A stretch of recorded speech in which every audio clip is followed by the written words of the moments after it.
The young man went to the mall to buy his beautiful wife a Christmas present. Look how handsome he is. He'd heard on the radio that his usual route was closed off, so he decided to chance it and go through the crazy, dangerous area of Waco to get there.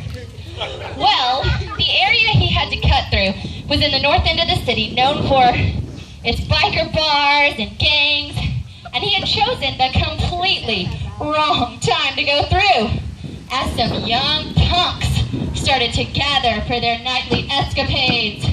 A couple of kids looking for some quick money noticed him walking around and decided it would be easier to give him a couple of punches than try to break into a store. So soon, they took his cell phone and his wallet.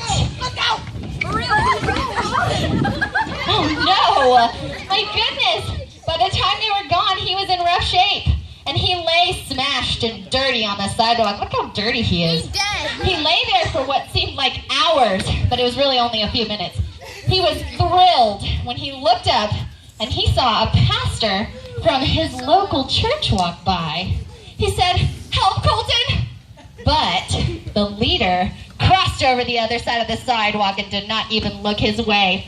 The minister, Colton, didn't usually walk this way, but he was on his way to a board meeting for all the churches, and he saw the man lying down a few feet away, and he felt nervous. A lot of times these people were dangerous and unpredictable.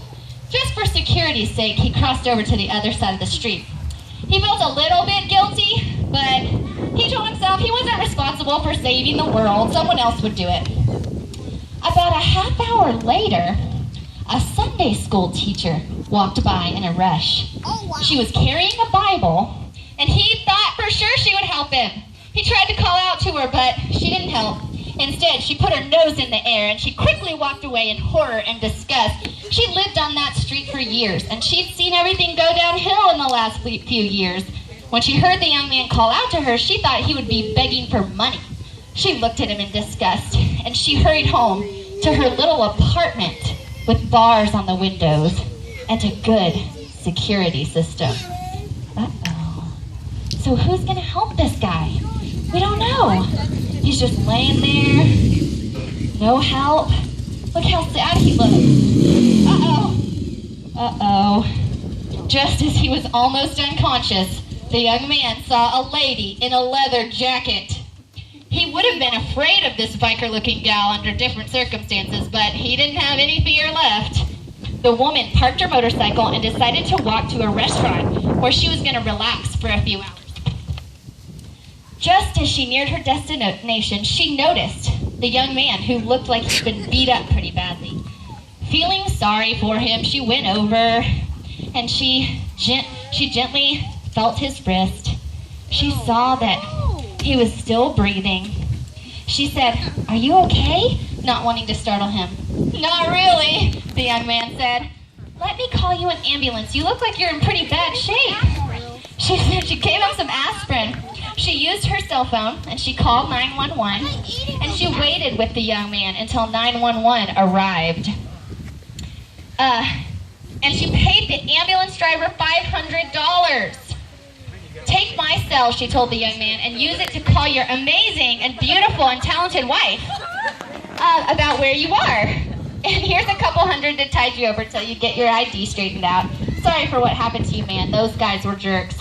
So the young man left in the ambulance, and he went to the hospital, and he used his cell phone to call his beautiful wife, who was desperately worried about him, I'm sure. And afterwards, he called the biker to give her back her cell phone. "How can I repay you?" he asked. "Don't worry about it," the biker said. "There are still a few good guys left." So I have a question for you. Which one of the three people that passed him was his neighbor? Me. Who helped him? The girl on the motorcycle. The girl on the motorcycle, that's right. Did it seem like she was going to be the one to help him? Yes. No, she was, sometimes we don't think so, but she did help him. The people he thought would help him didn't help him, did they? No. Okay, so we're going to sing one more song and then